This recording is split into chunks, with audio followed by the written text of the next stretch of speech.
안녕하세요. 실버라인 부동산 투자회사 대표 치태은입니다. 그동안 안녕하셨습니까? 오늘은 2021년 5월을 맞이해서 여러분들이 제일 궁금해하시는 부동산 시장 버블일까 아닐까, 지금 내가 집을 탄다면 상투의 끄트머리를 잡는 것이 아닐까, 그런 질문을 제일 많이 받는데요. 오늘 속 시원하게 그거에 대한 대답 드리겠습니다. 첫 번째, 여러분들이 제일 많이 생각하셔야 되는 게요, 미국은 부동산과 주식, 그것이 정말 두 가지 가장 중요한 경제 지표라고 볼 수 있잖아요. 그런데 미국 부동산은 정부에서도 가장 많이 미국 정부의 경제의 근간이라고 생각하기 때문에 연준에서 Federal Reserve라고 많이 들어보셨죠, 여러분? 연준에서 굉장히 특별한 주의를 기울입니다.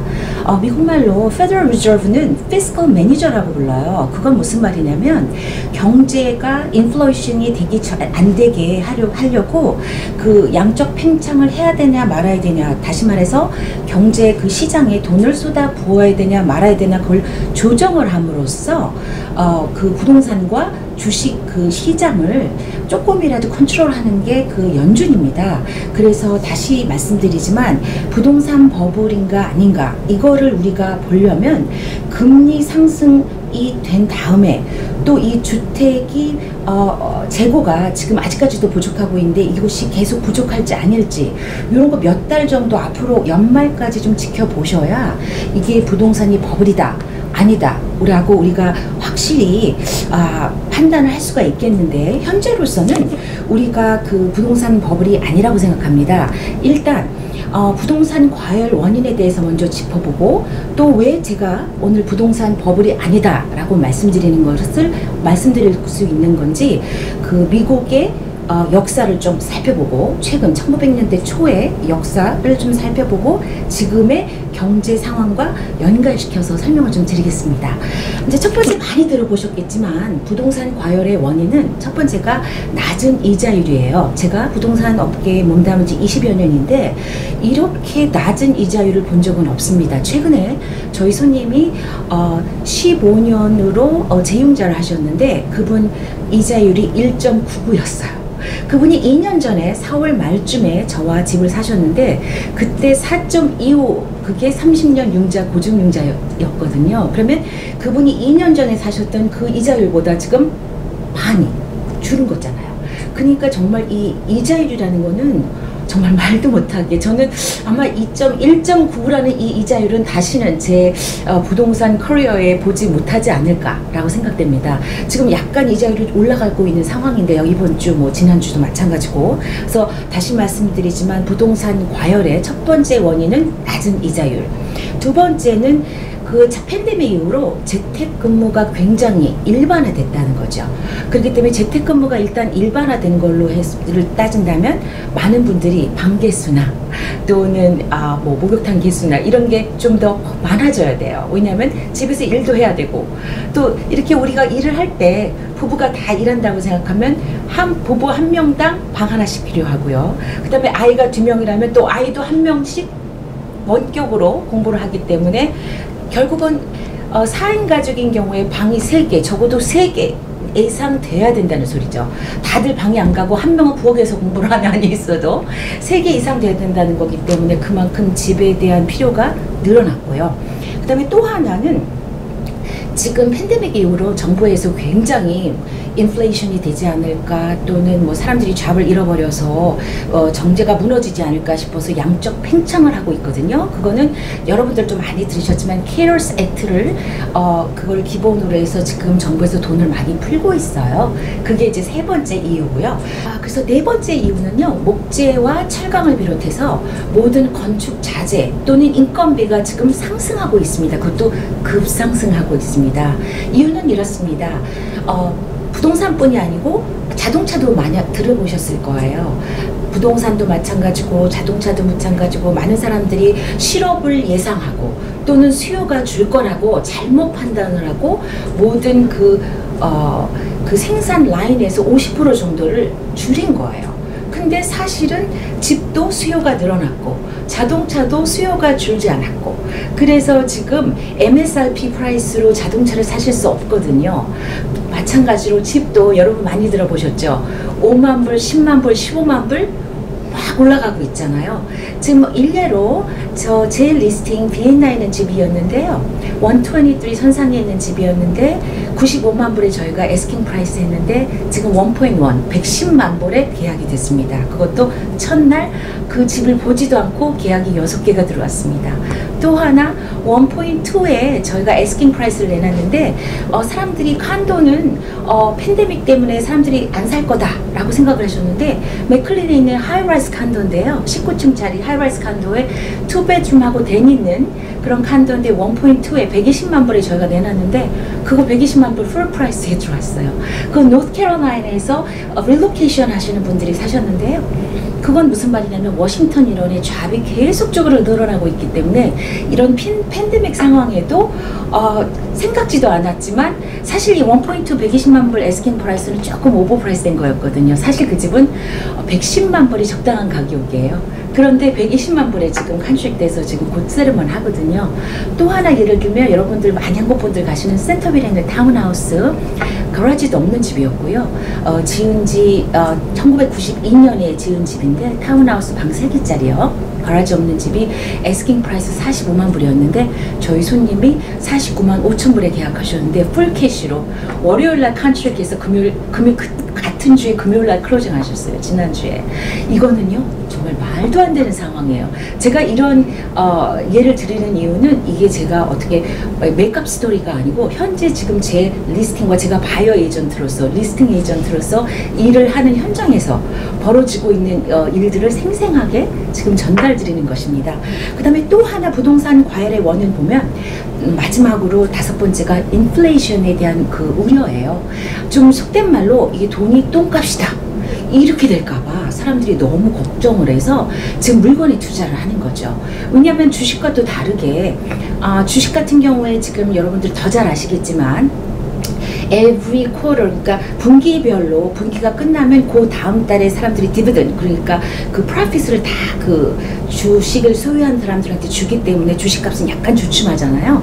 그래서 1월부터 3월까지 1분기가 끝나고 나서 4월 말은 항상 주식이 조금 흔들릴 때잖아요. 왜냐하면 디비던을 다 쉐어홀더한테 줘야 되기 때문에. 그래서 주식은 약간 주춤했는데 특히 애플 같은 것도 막 올라가다 떨어졌거든요. 근데 그런 주식은 tangible, 이게 손에 만지는 게 아니잖아요. 근데 그런 거에 비해서 부동산은 손에 만져지는 거잖아요. 사람들이 손에 만져지고 어디 가지 않고 눈에 보이는 거, 그런 거에 대한 투자를 많이 했다는 거죠. 그래서 이제 그게 부동산 과열의 원인이었고요. 5가지. 그 다음에 이제 다시 말씀드리면 아까도 제가 말씀드린 게 부동산이 왜 버블이 아닐 것이다 라고 생각하는 걸 진단을 한번 해볼게요. 첫 번째는 지난 10여 년간 우리가 그 2007년 말부터 시작해서 2011년까지 우리가 그 부동산 과열 때문에 버블이 burst했다고 터졌잖아요. 그때 그 이후로 부동산 그 거래를 하신 분들은 융자 기준이 굉장히 강화됐기 때문에 그 융자 기준이 강화된 거를 뚫고 그럼에도 불구하고 집을 사신 분들은 굉장히 크레딧도 좋고 재정적으로 탄탄하신 분들인데 그분들이 지금 집을 10년 이상 갖고 계셨기 때문에 우리가 부동산 테니어라고 그러거든요. 그러니까 그분들은 지금 부동산 그 투자가 일단 굉장히 탄탄하신 분들이기 때문에 포클로저가 되기가 어려워요.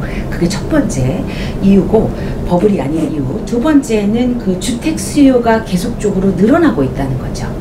지금 인구가 팬데믹이 있음에도 불구하고 미국 전체의 인구는 늘어나고 있거든요. 미국의 인구가 늘어난다는 건 수요가 급증하는 거고 또 팬데믹으로 인해서 수요가 더 급증했고요. 세 번째 이유는 많은 분들이 주택을 은퇴 수단으로 하나 생각하고 계세요. 그래서 잘 아시겠지만 일단 30년이든 15년이든 잘 갚아서 집 하나는 떨어지잖아요. 내가 은퇴할 때. 그래서 401k 같은 그런 뮤추얼 펀드에 우리가 투자하시는 분도 계시지만 일단 집은 기본적으로 은퇴 수단으로 하나 생각하고 계시는 그런 경우가 많고요. 다음 또 하나는 그 전 미국 전국적으로 봤을 때 작년 대비 3월과 3월, 작년 3월과 올해 3월 전반적으로 평균 주택 가격이 11% 올랐습니다. 그래서 이게 지금 버블일 수가 없고요. 그러나 여러분들이 또 하나 생각하셔야 되는 건 뭐냐면 이렇게 주택이 과잉돼서 가격이 많이 뭐 30%, 40% 이런 데는 조금 걱정을 하셔도 좀 걱정하실 수 있을 것 같아요. 근데 그거는 다행히 저희가 그 메릴랜드, 버지니아, DC 같은 워싱턴 이론은 아닙니다. 이게 지금 과일이 된 것은 과잉으로 많이 올라간 곳들은 이 동네가 아니고 캘리포니아 쪽이고요.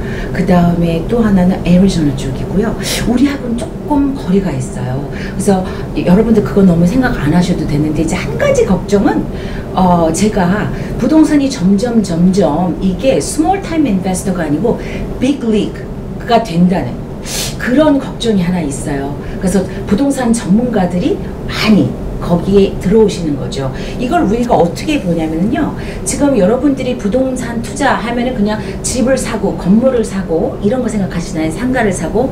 근데 부동산 투자는요, 그거보다 더 다양합니다. 우리가 그 real estate investment을 할 때는요, real estate investment trust, 그러니까 100명 이상의 투자자들이 펀드를 만들어서 투자를 하는 방법이 있고요. 또 real estate 그 investment conduit이라는 게 있어요. 그래서 그런 식으로 해서 하나의 쉐어를 우리가 사는 방법도 있고, 그래서 그게 꼭 주식의 투자처럼 보이거든요. 그래서 그런 것들이 여러분들이 사실은 일반적으로 상식적으로 잘 모르시는 건데, 사실은 부동산을 전문적으로 투자하시는 분들은 그런 식으로 많이 투자를 하시기 때문에 부동산 투자가 더 이렇게 전문적인 빅리그가 되고 있지 않는가, 그런 제가 걱정이 조금 앞서긴 하는데요. 여러분들이 이 부동산 투자를 하실 때 너무 걱정을 많이 떨어지지 않을까 이렇게 생각을 안 하셔도 되는 게, 미국은요, 일단 정부가 부동산이 경제의 근간이라는 거를 굉장히 인식하고 있기 때문에, 뭔가가 잘못되면은 정부가 개입을 해서 quantitative easing이라고 해서 양적 팽창 같은 거, 우리가 일단 2008년에서 2011년에 예를 들면 그때 정부가 2 트릴리언을 거기다 쏟아부었어요. 그 은행과 그 다음에 그 정부가 또 그 뎁 같은 거, 그 정부 차원에 있었던 빚을 다 갚으려고 그렇게 해서 경제가 무너질까봐, 경제가 그 집값이 폭락했을 때 그러므로 해서 경제가 무너질까봐. 미국은요, 1934년으로 올라가면 여러분들 많이 들으셨겠지만 3.5%만 다운해도 되는 FHA 들어보셨죠? 그게 사실은 1934년에 만들어져서 30년 고전 융자가 탄생하게 된 계기예요. 정부가 그때 1934년에 그 미국의 대공황쯤에서 이 FHA를 런칭한 그 이유가 뭐냐면요, 첫 번째 이유가 그래서 이렇게 잡을 크리에이트 하려고, 그러니까 이렇게 고용을 많이 늘리려고요. 근데 특히 고용을 늘리려고 했던 게 어디냐면요, 컨스트럭션이에요. 건설업이에요. 건설업을 하면 그게 다행히 잡이 크리에이트 되고, 그렇게 됨으로써 고용이 늘어나면 경제가 올라갈 수밖에 없거든요. 그래서 그거가 미국 정부의 기본적인 아이디어이기 때문에, 여러분들이 부동산 투자를 하실 때는 너무 걱정하지 마시고요. 그리고 특히 그것이 내가 들어가 살 집이라면 더더욱 많은 걱정은 안 하셔도 되고요. 그 다음에 좀 더 궁금한 사항이 있으시면 주변의 부동산 전문가에게 의논하시길 바랍니다. 감사합니다.